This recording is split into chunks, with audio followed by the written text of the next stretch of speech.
Thank you, Mr. Speaker. I rise in opposition to H.R. 982, the so-called FACT Act. The FACT Act would require asbestos victims, it would require asbestos trust to publicly disclose extensive amounts of private information about asbestos victims on a public website. These quarterly reports would have to have each demand the trust received, including the name and exposure history of a claimant, and the basis for any payment from the trust made to such claimant. Also required to be publicly disclosed by the trusts are the claimant's home address, work history, income, medical information, and even the last 4 digits of the claimant's Social Security number. Any person, including every crook in the world with internet access, could use this information for any and all illicit purposes.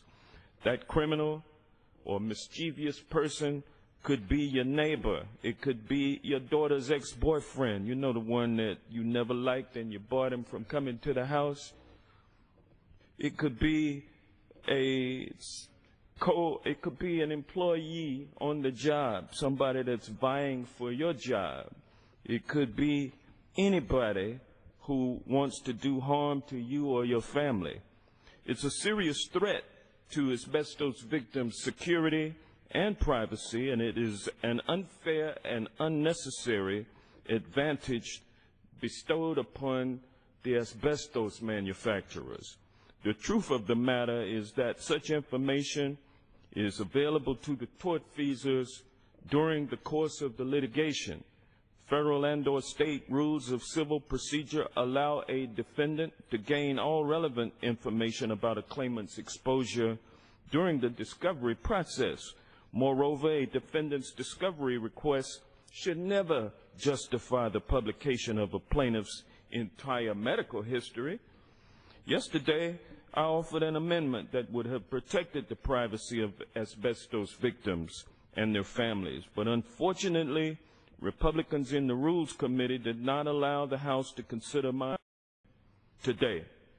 And it's disappointing that my Republican colleagues who pretend that they support Americans' right to privacy are now willing to throw privacy rights under the bus, while they stand with big asbestos as they've again victimized the victims by trampling on the privacy rights of those same victims and their families.